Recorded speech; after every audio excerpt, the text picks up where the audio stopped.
Hello,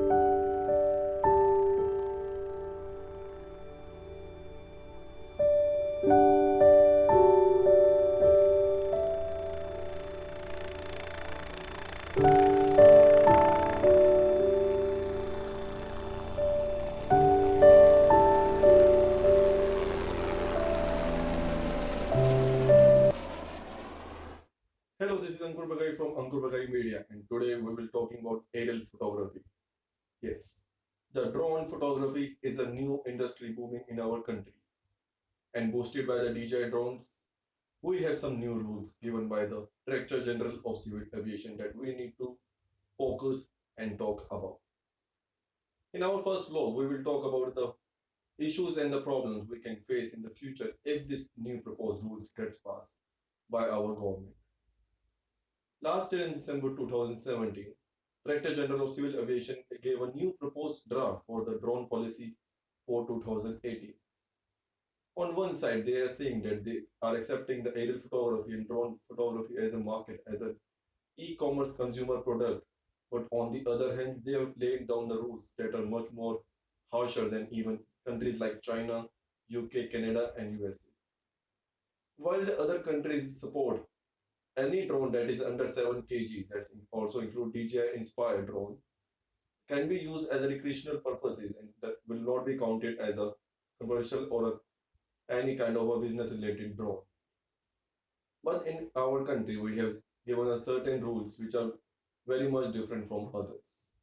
So basically, these rules are divided into three categories. The categories are on the basis of the weight. The first category is nano.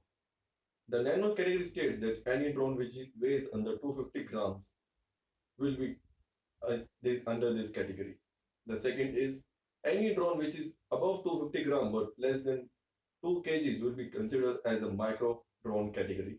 And lastly, any drone which weighs above 2 kgs will be considered as mini and above. So if we go by the biggest biggest manufacturer of the drone in the market, which have the highest number of consumers, we have DJI. So all the DJI drones starting from DJI Spark till the DJI is Inspire, none of them are under the nano category. The least expensive and the least heavy drone is the DJI Spark, which weighs around 300 grams, followed by the DJI Mavic Air, which is around 438 grams, followed by DJI Mavic Pro, which is around 600 grams with batteries and propellers and other stuff, followed by DJI Phantom 4 Pro, which is around 1280 grams, followed by DJI Phantom 4 Advanced, which is also around the same weight, followed by the DJI Phantom 3 SE, which is around 1300 grams. While the DJI Inspire will be coming under the new and the last category, which is the mini and above.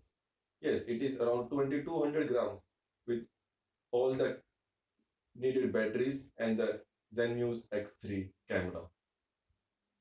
So how are these categories varied from each other? So we have given the different factors, different levels of rules and regulation that we need to clear out. The first is the security clearance. Like if we want to drive a two-wheeler or a four-wheeler, we need a proper license. Same as that, if we need to fly a drone, we need a proper licensing. So first thing is security clearance. So any drone which is under 250 grams, which comes under nano category, are considered recreational or a toy category. So there won't be any rules implied on that category, except for one, which is the height restriction, which will be 50 feet only, while they are exempted from all the other categories we will be talking about. So the next is the micro and the mini. So the first factor is security clearance, that both of the cameras will be needing one. Secondly, it is a UIN number, unique identification number. UIN number is like a PAN card number or a Aadhaar card number that your license will be having, stating that your drone is specified and legal to fly and use for commercial or recreational purposes. The next is the two kind of permit that will be required for the drone operator: a remote control permit and an unmanned air flight object permit. Both the permit will be only be given after the going through a certain FAA test, which will be conducted by the ATC, which is Air Transmission Control. So the department of the ATC will be conducting a proper licensing pattern for the drone operators license. So if you are planning to become a commercial drone operator and you will be using any drone which is under mini and above category, you need to get one. But if you're planning to get a drone operator job or any drone which comes under micro category, you won't be needing one. The next is the height restriction. So the height restriction given for all the three categories are: for the nano it is 50 feet, for micro it is 200 feet, and for mini and above it is above 200 feet. Approval time which is mentioned by the government is: for the nano it is none, for the micro it is 2 days minimum, and for the lastly minimum above it will be 2 to 7 days depending upon the paperwork and all the legalization. The next is the flight plan along with the ADC and FIC. ADC is the air defense control, and next is FIC, which is flight line control. So both all these are with the under the ATC, which is Air Transmission Control Department of Civil Aviation. You need to give a specified a particular flight plan if you are planning to use any drone which is above 200 feet, which is under mini and above. So if you are planning to buy and use a DJI Inspire, you need to give a proper flight plan to prior to your shoot or prior to your work to the ATC, and it should be approved by them. And last category is the local police clearance. You need to get a proper certificate which is required by the which is to be given by the local police, specified that your drone is legal and is clear for the recreational and commercial use, is not a terrorist or objectionable object.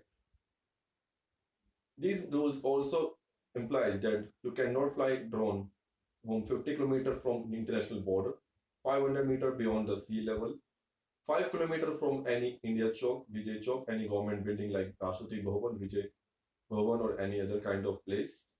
Also, sensitive areas like wildlife conservatories, zoo, and other conservative parks. Reason specified for this is just the security purposes along with the international security, and it was mentioned and stated by many of the international media companies last year that DJI are using some kind of spy chip by the Chinese government.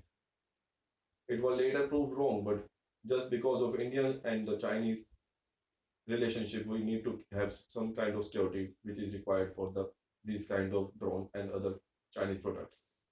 As the DJI and the other helicams are completely Chinese owned companies, there are some specific areas that you cannot shoot in.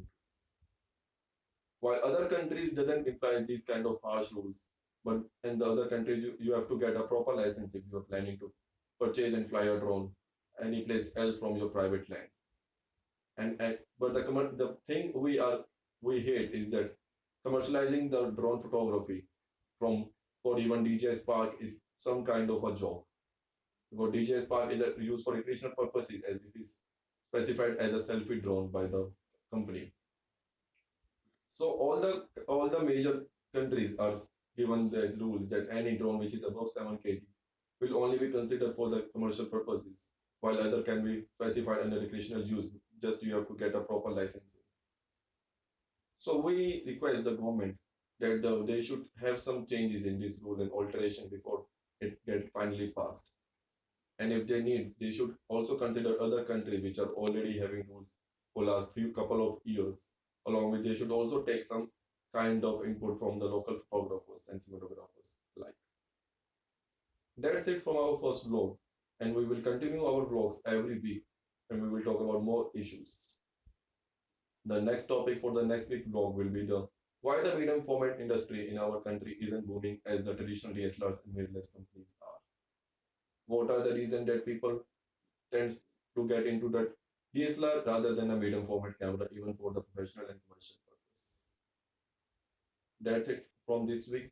Please like, share, and subscribe our YouTube channel and stay tuned for further videos. Thank you.